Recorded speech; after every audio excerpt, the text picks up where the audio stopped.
Can see the glow, can see the glow. I look so stupid.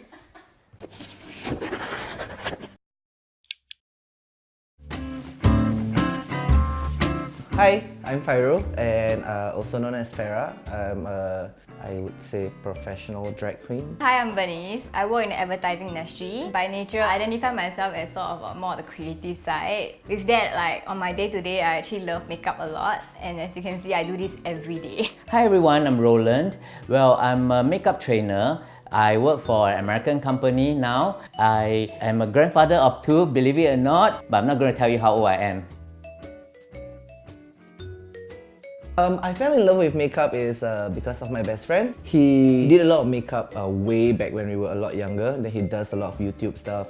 Back then, I still had no idea whatsoever about makeup. But I keep watching his videos and then it got me really interested. So I'm the kind who won't really ask how to do it. So I just was watching him and then slowly like it developed. And then I tried doing makeup on people and then I was like, okay lah, I kind of like it. Yeah, I see makeup as a form of creative outlet for myself. So beyond like, my work is always probably more the idea generating, but with my face it's more like a painting, like you paint your face. That is how I do it every day, and every day it takes on a different form. So it's like based off my fashion, my look, my mood, it could be anything that inspires my look for the day. So some days like I feel a bit more like, today I wear all black. So I want to accent my lips. So it really takes on anything I want. Or other days where I'm feeling a little bit more girly, right? Then it's more nude. And occasion-wise, like even my friends also ask me, next time like, do I even trust anyone else to do my wedding makeup or anything like that? I think it'll be hard. I don't know how I'm going to trust someone to do it for me also. Well, actually, I didn't really start off makeup in a very young age, so it was much later part of my career. I was a bank dealer, and during my younger days, my mom owned a shop. I always follow her to the shop. I was very curious, as a young boy, so you look at everything and you kind of like mess the things up. So it kind of started there. So when 1997, a bank acquisition and due to the economic crisis, so that's where I decided to switch from my finance career into the makeup beauty line. It's because I was playing with it and I was curious and I love makeup, and I see how my mom actually done makeup wonder with ladies, and because of my own interest and passion with it, I decided to pursue. I feel that makeup plays a big role in what I'm doing now. As drag queens, we use a lot of makeup. When I say a lot, I really mean it. Like really a lot. More than brides, more than whatever. More than chingay also. Chingay, we are the gay in the chingay, but more gay. So like we stack makeup on top of each other. There's glue, there's foundation, there's concealer, there's powder, layers of powder. Because when we perform, we sweat a lot, and this powder actually helps us to retain the makeup on our face. So I think it really plays a big part because makeup also transforms our face to look more feminine and all that. Drag itself is a really wide range. There's the fishy queens, there's the clown queens, there's the club kids. Makeup helps to change our face. If you want to look feminine, you do your makeup a certain way. If you want to be a club kid, you do it a certain way. You cover your brows, you change the shape of your lips, your eyes, your everything basically. Like we can basically shift our eyes from here to here and whatever. And this is all through the power of makeup. And without makeup, I think drag would just be cross-dressing. I go about choosing my makeup is I go by, of course, firstly recommendations, and then like price point is like secondary lah, because you have to invest in like good products, and I really believe in the quality of the products and also like the equipment used to do it. Like it all plays a part. I feel that if you really want to start proper, you really have to invest in the right products. My vanity is a bit sick. Just liquid lipsticks alone, I think I have 30 to 40 easily. And even with palettes, I have about 10 plus. Highlighters alone, I can say I have about 30 plus also. A bit excessive, but when I started doing makeup, I was so into it that I really just bought every different kind of things to just play around with the colors and try.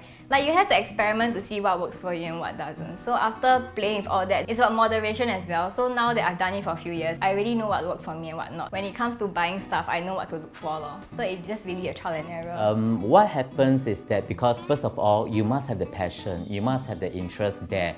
So this is where you actually will start wanting to be the best. So that's where, with my personal passion and interest with it, that's where I get better and learn more. So it never stopped there. Every day the new trend, the new look, with the new color to play with, and with all these famous brands around, that's where the exposure is.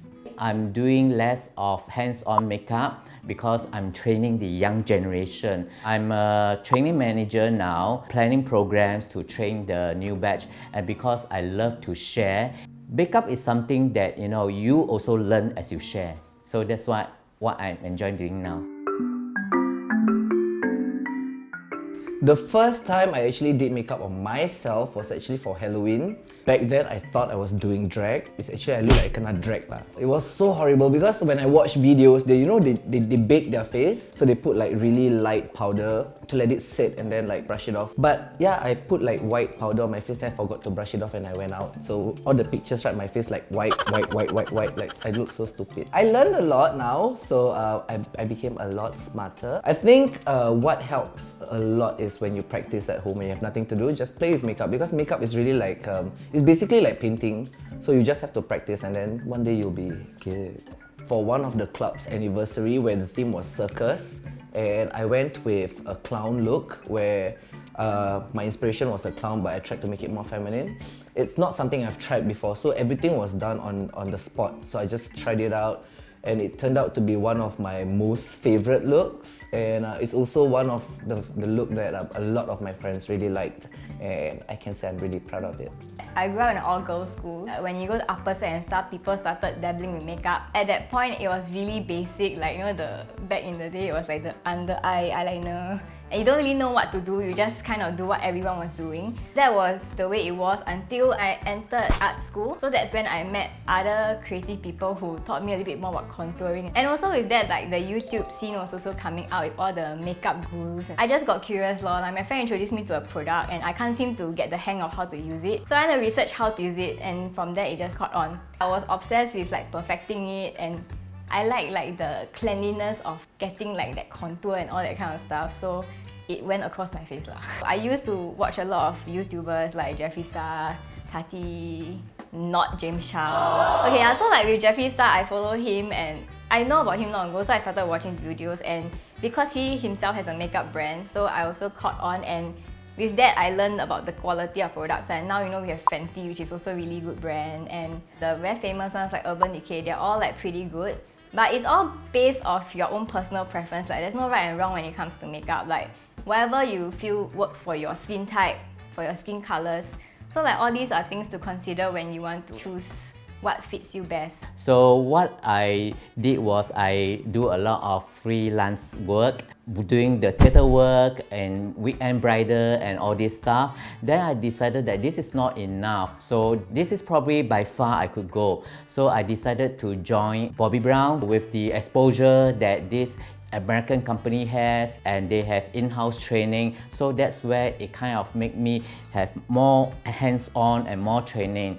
And of course, subsequently, I was headhunted, by a French company, and to able to do a regional work, which give me more exposure.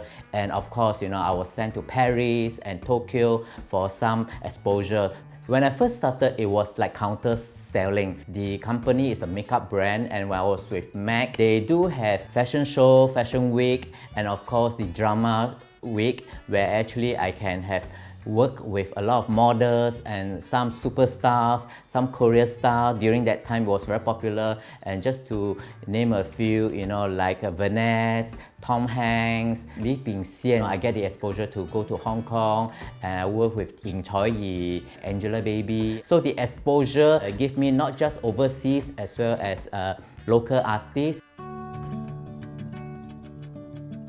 I would say makeup became a really important part of my life when a friend actually asked me to help him do a makeover into drag.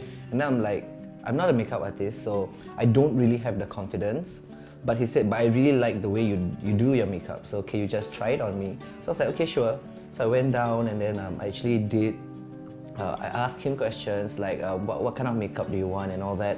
And then it got me thinking like, it's actually a part of life already. Like, I just have to ask questions and then like figure it out along the way. And you know what works and what doesn't for certain people. And then it is just really a part of life, especially for drags. We will not be ourselves when we go out with no makeup on. We'll just be cross-dressing, which we are not. Yeah, it's something really important to us now. I think as cliche as it sounds, like, you know, everyone's always saying makeup comes off at the end of the day, which is very true. Like, no matter how you want to draw yourself, paint your face, there's always a stigma like, oh, you wear so much makeup and makeup so thick. End of the day, it comes off. Like, you can change it up any day, anytime, and just do whatever you feel comfortable with. For me, it's always something that I think complements my overall look. Sometimes they always say, why your makeup so thick, so dark, your lips so black? I'm like, but it's how I feel that day when I wear a certain look. So every day my look changes, and there's no right or wrong. Like, I go home, I take it off, it's still my bare face. So go with what you feel like, how you feel off that day, and how you want to express yourself that day. So just do whatever you like, it's fine, it comes off. I believe makeup is to make anybody feel comfortable. I don't think makeup is to conceal or to change their look. Basically, it's to bring the best out of them. Unless we are doing like cosplay, or maybe like for Halloween, then we kind of like do more of the unusual makeup. A good makeup artist can do all kinds of looks. It has to make someone feel comfortable that they are able to walk out of the street. From daily life to whatever dramatic look they want, any makeup should be able to do it. It's not just about the art itself. It's also about how passionate you are, how confident you are to make another person feel. So this is not just only a skill to able to show on the face, but yet to bring the best in order for them to show it out.